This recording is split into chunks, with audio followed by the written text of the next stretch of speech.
한번 따라할까요? 성벽 재건이 말씀 사모함으로. 이스라엘 백성들이 성벽 재건했습니다. 끝난 것이 아니라 그 다음 이어서 영적 부흥 운동이 일어나고 있습니다. 이 제목으로 오늘 또 말씀 나눌 때 은혜가 넘치시는 그런 복된 시간 되기를 주의 이름으로 축원합니다. 여러분, 인생은 생로병사, 즉 이 땅에 태어난 인간에게 남은 건 늙고 병들고 죽는 일뿐이다 라는 말처럼 그렇게 한번 태어났으면 또 그렇게 한 줌에 흙으로 돌아가는 것이 우리 인생에게 정해진 운명입니다. 그 어느 누구도 거스릴 수 없고 이 운명에 따라 나아가는 것이죠. 언제 어떻게 참 하나님으로부터 부름을 받을지 아무도 모르지만 각자 주어진 삶의 시간만큼 이 땅에 살아가면서 희노애락의 네 가지 감정과 동행하다가 생로병사의 과정을 겪으면서 다 이 땅을 떠나게 됩니다. 근데 참 재밌는 것은 이 초상집에 곡하는 소리 가운데에 슬픔만 있는 것이 아니라 또 때로는 웃음소리 들리기도 하고 또한 기쁨 뒤에 슬픔의 눈물을 흘리기도 하고 감동의 눈물을 흘리기도 하는 것이 인생인 것 같습니다. 희부가 교차하기도 하고 온갖 감정들이 서로 얽히며 슬키는 이런 복잡 다양한 삶을 살아가는 것이 우리 인생이죠. 여러분, 그리스도인도 예외는 아니죠. 우리도 이 땅에 살아가면서 이런 과정을 겪고 살아갑니다. 하지만 세상 사람들과 다른 것, 차이가 무엇입니까? 두 가지가 있습니다. 첫 번째는 우리에게는 예수 그리스도를 구주로 믿음으로 부활신앙이 있습니다. 인생들은 이 땅에 살아가는 사람들은 생로병사를 거쳐서 죽음으로 끝이 나지만 우리는 죽어도 다시 살아나는 부활신앙을 가진 자들입니다. 두 번째는 성령님이 함께 하십니다. 예수님을 구주로 믿는 자들에게는 하나님의 영인 성령님이 각 성도들의 마음에 임재하게 하셔서 그 성령의 인도하심대로 따라 살아갈 수 있도록 하나님께서 축복해 주셨다는 것이죠. 이것은 세상 사람들은 결코 알 수 없는 신비이고 세상 사람들은 알 수 없는 우리 그리스도인들에게 주어진 하나님의 참된 복입니다. 그래서 이 성령 안에서 살아가다 보면 희노애락을 얼마든지 신앙으로 재해석합니다. 기쁘고 즐거운 일에 대해서는 더 기쁘고 즐거운 일로 신앙으로 재해석하고 슬프고 화가 나는 일도 얼마든지 영적으로 재해석하여 웃음으로 승화시킬 수 있는 능력이 우리 그리스도인들에게 있는 거예요. 세상 사람들은 그리스도인들이 똑같은 상황 가운데 다르게 믿음으로 대처하는 모습을 보면서 신앙인들에 대해서 두려워하는 마음을 가지고 또한 경외심을 가지게 되어 있는 것입니다. 그런데 문제는 참 안타까운 것은 모든 그리스도인들이 이런 부활신앙과 성령 충만함의 이 복을 100% 누리며 온전히 살아가는 것은 아니라는 것이죠. 어떤 분은 같은 그리스도인을 보기에도 너무나 부럽게 정말 하나님의 은혜가 안에 충만하게 살아가는 사람을 만나기도 하고 또 어떤 분은 세상 사람들처럼 똑같이 염려와 근심과 걱정 가운데에 함몰되어서 마치 하나님이 계시지 않는 것처럼 살아가는 사람도 있다는 것입니다. 하나님 보시기에 안타까운 것이죠. 그래서 여러분, 이런 성도들을 향하여 하나님이 이 백성들을 향하여 주시는 특별한 은혜가 무엇입니까? 그것이 바로 부흥입니다. 개인의 심령의 영적 부흥, 그 교회의 부흥, 나라와 민족의 대각성 운동이 일어나서 하나님만을 바라보게 만드는 것이죠. 이 세상에만 관심을 쏟고 있던 눈을 하나님께로 집중시키고 감각적이며 세속적인 복에서 벗어나 부활신앙과 성령 충만함의 복을 받아 누릴 수 있도록 하나님이 이 백성들에게 부흥을 허락하십니다. 여러분, 부흥을 사모하시는 여러분과 제가 되기를 바랍니다. 여러분, 개인 심령 가운데에 어떤 상황이 있더라도 주가 주시는 은혜로 참 큰 마음의 부흥이 일어나기를 주의 이름으로 축원합니다. 여러분, 개인의 부흥은 개인으로 끝나는 게 아니에요. 사회 변혁으로 연결되지 않습니까? 18세기에 프랑스의 대혁명이 일어나죠.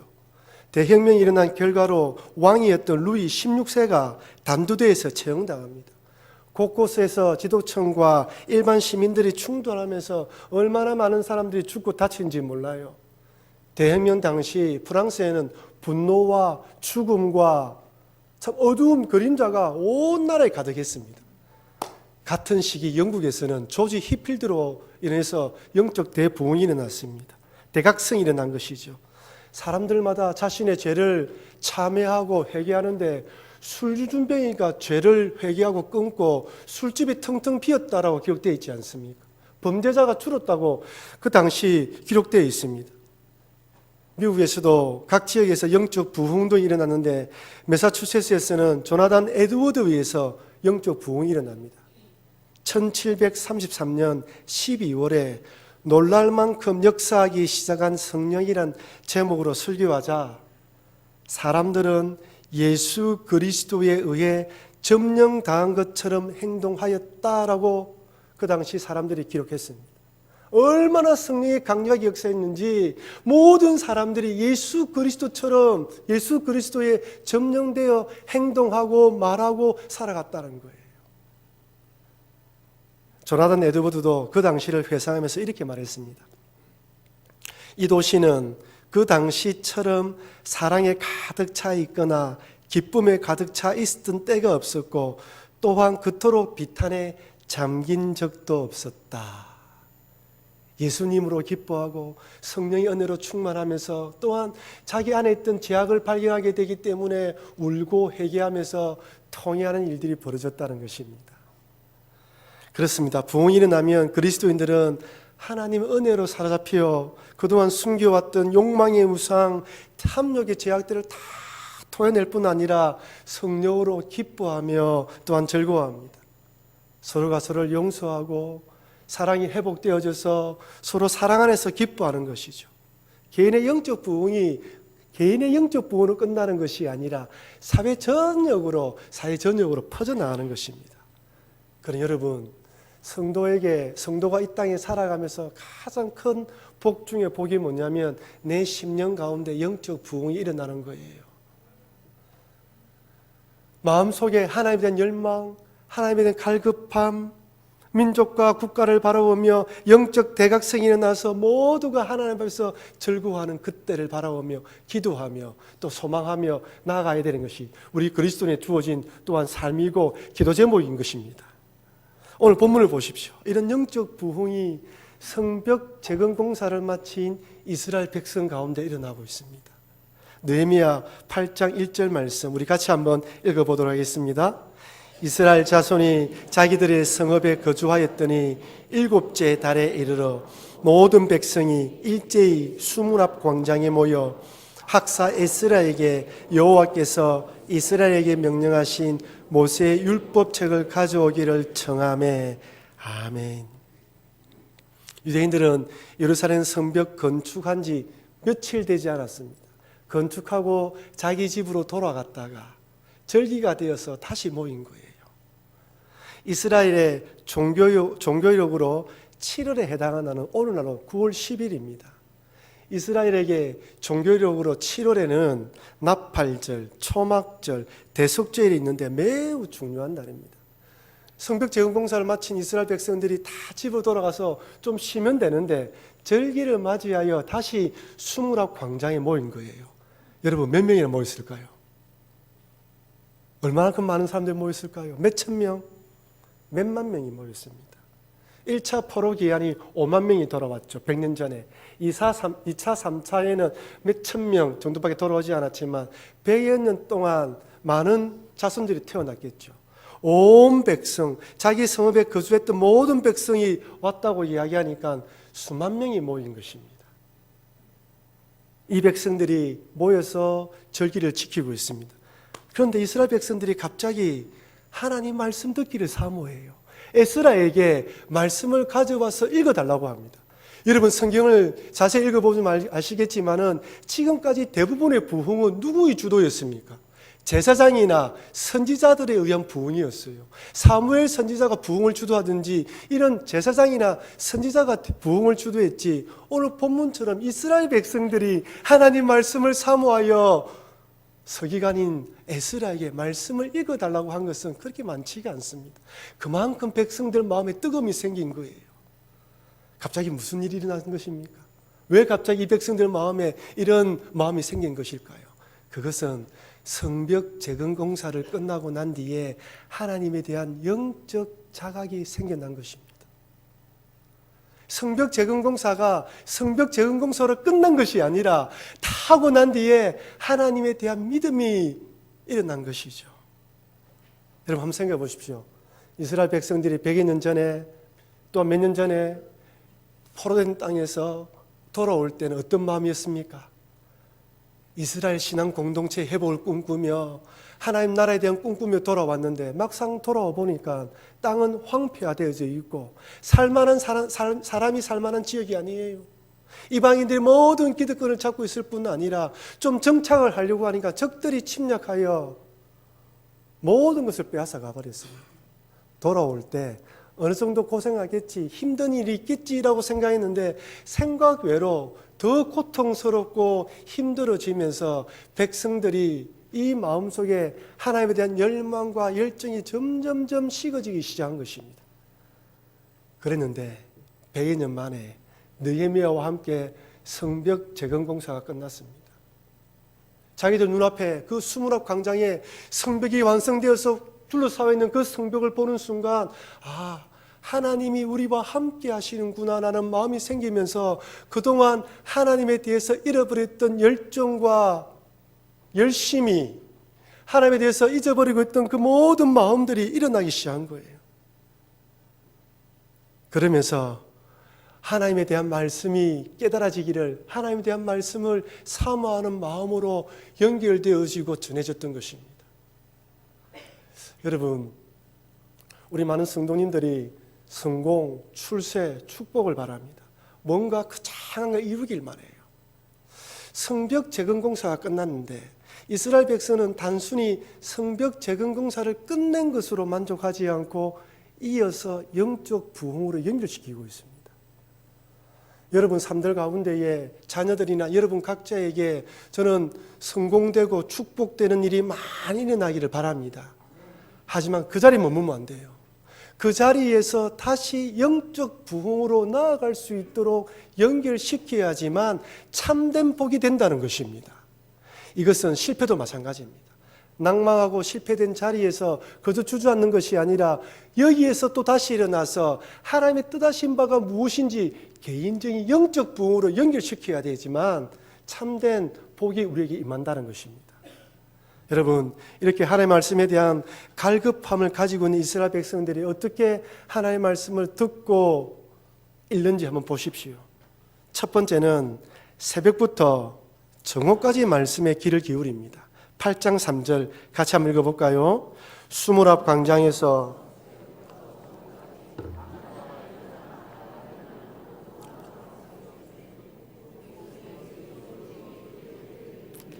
수물 앞 광장에서 새벽부터 정오까지 남자나 여자나 알아들을 만한 모든 사람들 앞에서 읽음에 뭇 백성이 그 율법책에 귀를 기울였는데, 새벽부터 정오까지 몇 시부터 몇 시까지일까요?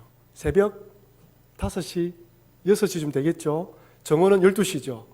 그러면 새벽 5시면 6시간 말씀을 들은 겁니다. 새벽 5시면 7시간이죠. 5시간, 7시간을 서서 말씀을 들었어요. 아침을 먹었을까요? 50분 듣고 10분 쉬었을까요? 알지 못하지만은 6시간 동안 서서 그 말씀을 간절히 사모하며 들었습니다. 여러분, 6시간 동안 말씀 듣는 거 결코 쉽지 않죠. 올해 초에 제가 여러분들에게 뭘 나눠줬습니까? 성경기표 나눠줬죠? 지금 6월달 오늘 마지막 주일입니다. 많이 읽으셨죠? 웃지만 마시고 많이 읽으셨습니까? 고개를 끄덕끄덕거려 주십시오. 말씀을 평소에 말씀 읽는 습관을 들이신 분들은 말씀 읽는 것이 어렵지 않습니다. 하지만 습관 들이지 않은 분들은 하루에 몇 장씩, 몇 분씩 시간 내는 것도 쉽지가 않아요. 하다가 중간에 목사가 한 번씩 이야기하면 찔려서 또 읽다가 또 시간 지나면 잊어버리고 그래 반복하고 있지 않습니까? 근데 6시간 동안 그 말씀을 듣고 있습니다. 얼마나 갈급한 마음이 아니면 듣지 못하는 것이죠. 7절 이하부터 바라보면 이스라엘 백성들이 6시간 동안 어떤 식으로 말씀을 들은지 알 수가 있습니다. 몇만 명이 모였습니다. 에스라가 강당에 서서 이야기를 합니다. 그 당시 마이크가 있었습니까? 없었죠. 그래서 레위인들을 중간중간에 세워둔 거예요. 에스라가 말씀을 선포하면 레위인들이 그 말씀을 받아서 백성들에게 전한 것입니다. 시간이 많이 걸리겠죠. 그런데 에스라가 말씀을 선포하면 레위인들에게 전달했는데 두 가지 방법으로 전달했습니다. 하나는 히브리어로 성경을 읽으면 이 레위인들이 아람어로 통역해서 전했어요. 왜냐하면 포로 생활하면서 태어난 이스라엘 백성들 가운데에는 히브리어 모국을 잃어버렸기 때문에 아람어에 익숙해 있어서 레위인들 가운데에서는 이렇게 통역해서 전했습니다. 두 번째는 율법 말씀 가운데 어려운 구절이 있으면 저처럼 히브리어 말씀 속에 이 뜻은 이렇습니다라고 풀어 설명하는 것처럼 풀어 설명하면서 말씀을 전했어요. 8장 느헤미야 8장 8절 말씀입니다. 하나님의 율법책을 낭독하고 그 뜻을 해석하여 백성들에게 그 낭독하는 것을 다 깨닫게 하니. 말씀의 의미가 무엇인지 쉽게 깨달을 수 있도록 풀어서 설명했습니다. 여러분, 모세오경은 어떤 책이죠? 창세기, 출애굽기, 레위기, 민수기, 신명기입니다. 창세기와 출애굽기 앞부분, 신명기, 민수기, 신명기는 좀 읽기가 쉬워요. 하지만 출애굽기 후반부 넘어가면 성막 제조 과정과 뭐를 만들어라, 옷을 뭐를 만들어라, 여기서부터 조금 힘이 들입니다. 그러다가 레위기에 넘어가면 대부분 한번 쉬다가 그죠? 레위기를 제외하고 다음 성경 넘어가기도 하죠. 마치 율법책처럼 보험약관처럼 딱딱한 부분들입니다. 에스라가 이 출애굽 하반기와 레위기까지 읽은지는 알 수 없습니다. 그럼에도 온 백성들이 순수한 그 하나님의 말씀 듣는 일에 열심을 가졌다는 거예요. 새벽부터 정오까지. 두 번째는 남자나 여자나 알아들을 만한 모든 사람들이 말씀을 들었습니다. 2절이나 3절에 보면 동일하게 여자나 남자나 알아들을 만한 모든 사람이 들었다고 반복해서 설명하고 있습니다. 여기서 알아들을 만한이라고 번역된 히브리의 원뜻은 들어서 이해할 만한 뜻이에요. 높은 수준의 지적 수준이 있는 사람들이 모인 것이 아니라 어린아이부터 노인까지 그냥 알아들을 수 있는 사람들, 무슨 말인지 알아들을 수 있는 사람들 다 모여서 말씀을 들었다는 것입니다. 여러분, 하나님 말씀을 이해하는데 높은 수준이 요구되는 것은 아닙니다. 높은 수준의 지적 이 수준이 요구되는 것은 아닙니다. 옛날에 한번 생각해 보십시오. 옛날에 우리 어르신들은 학교 다니는 것이 쉽지 않아서 어려워서 제대로 글자를 읽지 못하시는 분들이 많이 있었습니다. 근데 그분들은 찬송가도 다 암송해서 외워서 찬송했을 뿐 아니라 강단에서 목사가 선포되는 말씀을 다 듣고 이해하면서 신앙생활을 했습니다. 오히려 어찌 보면 그 시대의 어른들이 지금 우리들보다 신앙이 더 좋지 않았습니까? 월남 이상재 선생님 아시죠? 월남 이상재 선생님은 1850년대에 태어나셔서 조선 후기 대한제국의 정치인이며 개혁파 운동가였습니다. 이분이 예수님을 믿게 된 과정을 살펴보니까 참 재미있더라고요. 1902년 6월에 정부 전복을 시도했던 개혁당 사건에 연루되어 독방에 수감됩니다. 독방에 수감되어 지루한 시간을 보내는 가운데 이곳저곳을 살피다가 우연히 마루 틈바구니에 작게 접혀있는 종이쪽지가 보이는 거예요. 그 종이쪽지를 딱 집어서 딱 펴는 순간 마태복음 5장 38절에서 48절 말씀이 기록되어 있더랍니다. 마태복음 5장 38절에서 41절 말씀까지만 우리 같이 한 목소리 읽어볼까요? 또 눈은 눈으로 이는 이로 갚으라 하였다는 것을 너희가 들었으나 나는 너희에게 이르노니 악한 자를 대적하지 말라. 누구든지 내 오른편 뺨을 치거든 왼편도 돌려대며 또 너를 고발하여 속옷을 가지고자 하는 자에게 겉옷까지 또 가지게 하며 라는 구절로 산상수훈의 말씀이 계속 적혀 있었습니다. 이 구절을 읽는 순간 선생은 피하고 웃었다고 합니다. 좋기는 좋으나 안 될 말씀. 혼자말로 중얼거리고 꼬깃꼬깃 접어서 도로 집어넣었다고 합니다. 그러다 또 심심하면 그 감옥에서 뭐 하겠습니까? 심심하면 또 꺼내서 읽었다고 합니다. 그러면 또 피 웃고 또 도로 꽂아 놓으면서 이것은 탁상공론이지 불가능한 일이야. 어떻게 이런 일이 일어나겠어? 라고 생각했다고 합니다. 그렇게 읽기를 읽고 또 집어읽고 몇 번 반복하다가 점점점 그 말씀이 자기 머릿속에 떠나지 않더랍니다.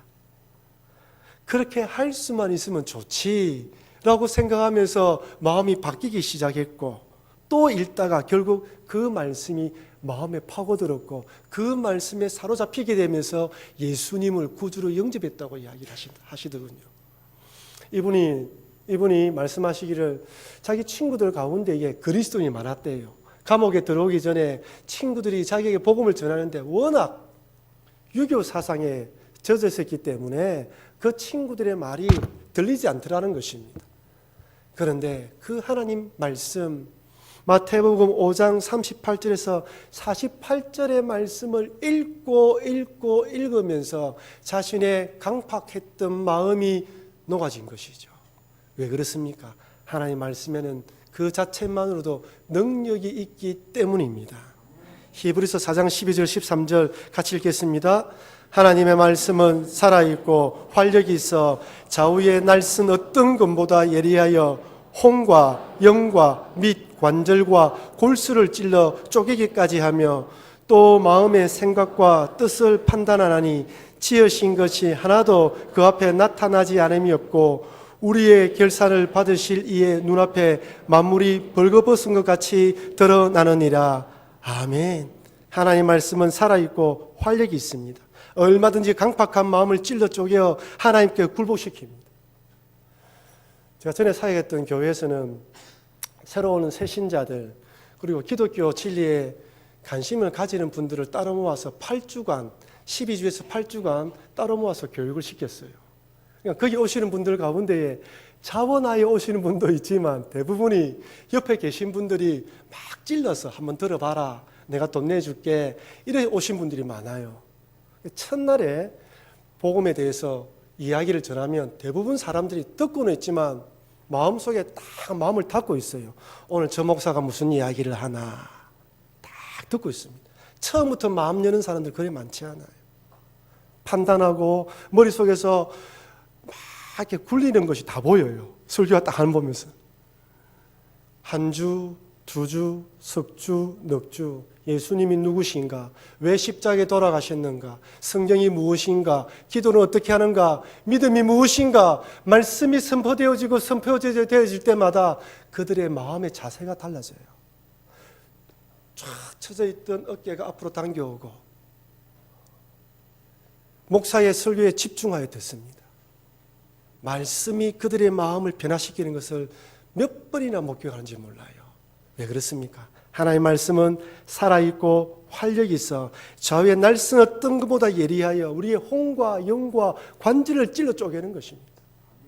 그럼 여러분 하나님의 말씀을 사모하시고 하나님의 말씀을 배우는 자리를 부지런히 찾아서 다니시는 여러분과 제가 되길 바랍니다. 비록 우리 자녀들이 어리지만 이 아이들이 딱딱하고 힘들지만 이 말씀을 사모하고 이 말씀을 듣게 만들어서 그 말씀이 마음속에 남게 되면 그 말씀에 의해서 인도함 받는 자녀로 성장하게 되는 것입니다. 우리 청년들 가운데에, 우리 중고등부 아이들 가운데에, 우리 대학부 아이들 가운데에 단순히 대청부 청년회의 모임만 참석하지 마시고 우리 부모님들은 대예배에 같이 와서 예배드림으로 말씀을 더 사모할 수 있도록 격려해 주시기를 바랍니다. 세 번째로 이스라엘 백성들은 간절한 마음으로 말씀을 받았습니다. 3절 끝에 보면 뭇 백성이 그 율법책에 귀를 기울이는데 라고 되어 있죠. 제가 히브리어 원문을 살펴보니까요. 히브리어 원문에 가깝게 직역해 보니까 그 모든 백성의 귀가 그 율법책 위에 있다는 거예요. 이 율법책 위에 기가 있다는 것입니다. 무슨 말입니까? 그만큼 율법의 말씀을 듣기 위해서 길을 쫑긋 세우고 있다는 거예요. 이뿐 아닙니다. 느헤미야 8장 5절 6절 말씀입니다. 에스라가 모든 백성 위에 서서 그들 목전에 책을 펴니 책을 펼 때에 모든 백성이 일어서니라. 에스라가 위대하신 하나님 여호와를 송축하며 모든 백성이 손을 들고 아멘 아멘 하고 응답하고 몸을 굽혀 얼굴을 땅에 대고 여호와께 경배하니라. 하나님의 말씀 읽기 전입니다. 에스라가 하나님의 말씀 읽기 전에 율법책을 먼저 펴자 모든 백성이 일어섰습니다. 단순한 책으로 생각한 것이 아니라 마치 하나님께서 임재하셔서 말씀하기 시작한다는 태도로 경의를 표한 것이죠. 또한 말씀 읽기 전에 하나님을 송축하는 에스라를 따라 모든 백성들이 아멘, 아멘 응답합니다. 여러분, 아멘이 무슨 뜻이죠? 아멘이 무슨 뜻입니까? 참으로 그렇습니다. 그렇게 되기를 바랍니다라는 뜻이죠. 에스라가 선포하는 율법 말씀에 무조건 찬성하고 따르겠다는 마음의 고백입니다. 하나님 말씀이 선포되기 전에 벌써 이스라엘 백성들의 마음이 이런 상태예요. 여러분, 예배 드리기 전에 여러분 좀 일찍 오시죠. 오셔서 무슨 기도를 하십니까? 일주일 동안 살아오면서 지었던 제 마음에 답답한 것들 다 내려놓고 말씀을 사모하기를 기도하지 않습니까? 하나님 아멘 아멘으로 응답하여 한 귀로 듣고 흘리는 것이 아니라 내 마음판에 새겨지기를 기도하지 않습니까? 이스라엘 백성이 그러고 있는 거예요. 얼마나 말씀을 사모하는지 몰라요. 앞에서 말씀드렸다시피 하나님 말씀 그 자체만으로 능력이 있습니다. 하지만 중요한 것은 말씀을 받아들이는 사람들의 마음밭도 중요하다는 거예요. 제가 아이들하고 수련을 하다 보면 수련회 하기 전에는 한 달 전부터 아이들에게 기도로 준비시킵니다. 수련회 때 3박 4일 동안 2박 3일 동안 꼭 기도할 내용이 무엇이냐, 말씀을 듣고 난 뒤에 마음속에 통성 기도할 때 아니면 밤 동안 기도할 때 너희 소원이 무엇인지 기도 제목을 가져오라고 이야기를 합니다. 그렇게 이야기를 해서 미리 기도로 준비하고 수련회에 참석한 아이와 아무 생각 없이 참석한 아이와는 분명히 차이가 있는 것을 많이 목격했습니다. 그래서 교육자들과 토요일 교육자 회의를 하면서 수련을 앞둔 한 달 전인데 지금 여름 성경학교 수련 일정이 나와 있습니다. 미리 아이들에게 수련을 앞두고 기도로 준비시켜라라고 주문을 했습니다. 말씀 안에서 준비한 것, 그 당일날 말씀을 받는 것 중요하지만 그 전에 말씀으로 준비하는 것이 얼마나 중요한지 몰라요. 성도가 인생에 큰 어려움 없이 살아갈 때는 참 죄송하지만 하나님의 말씀에 대해서 그렇게 갈급하지 않습니다. 목사의 설교가 나에게 맞는 주제, 내가 관심 있는 주제로 설교하면 듣지만은 그렇지 않으면 때로는 한 귀로 듣고 한 귀로 흘러버릴 때도 있습니다. 아니, 설교 시간에 딴 생각을 하다가 찾아오는 졸음을 이기지 못하고 맞습니다 목사님, 맞습니다 하기도 합니다. 간절함과 이 갈급함이 없으면 한 주간 동안 살아가면서 이 간절함과 갈급함이 없으면 성경 말씀 한 절 읽기가 힘이 들잖아요. 그저 세상에 바쁘게 살다가 주일날 교회에 오면 목사님의 이 느헤미야 설교, 저 이스라엘의 그 오래전 이야기를 들으면 저 딴 나라 이야기 하는 것처럼 들리기 때문에 힘이 들 때도 있습니다. 하지만 인생에 어려움이 찾아오면 어떻게 됩니까? 환난과 고난이 찾아오고 남편과 아내에게 어려움이 찾아오고 자녀에게 건강에 문제가 찾아오면 어떻게 됩니까? 마음의 갈급함이 생깁니다. 하나님의 뜻 가까이 갖고 싶은 마음이 생깁니다. 그러면 우리의 마음밭이 좋은 옥토밭이 되어서 하나님의 말씀에 길을 쫑긋 세우는 것이에요. 그때는 누가 설교에도 은혜를 받게 되어 있습니다. 어느 누가 설교에도 아멘으로 응답하며 하나님의 말씀을 받아들이는 것이죠. 그래서 마음밭이 중요합니다. 여러분들의 마음밭은 어떻습니까? 여러분들 오늘 어떤 마음으로 말씀을 받고 있습니까? 이 마음밭이 얼마나 중요한지 씨 뿌리는 비유에 나와 있죠. 마태복음 13장에 보면 씨 뿌리는 비유가 나옵니다. 예수님께서는 하나님의 말씀, 즉 복음이 선포되어지고 뿌려질 때 받아들이는 사람들의 마음밭이 네 가지가 있다고 말하죠. 첫 번째는 어떤 밭이죠? 길가에 뿌려진 듯한 마음밭입니다. 여러분, 길가는 어떻습니까? 많은 사람들이 오가죠. 많은 사람들이 오가기 때문에 그 땅은 딱딱 다져져서 딱딱합니다. 씨를 뿌려도 뿌리를 내릴 수가 없어요. 길가 같은 마음밭은 어떤 마음밭이냐면 세상의 가치관과 사고관으로 딱 닫혀 있어서 아예 처음부터 하나님 말씀을 거부하는 마음밭을 말합니다. 그러니 씨앗이 뿌려져도 땅을 뚫고 뿌려내지 못하면 금방 죽여버리는 거예요. 두 번째는 어떤 밭입니까? 돌밭과 같은 마음입니다.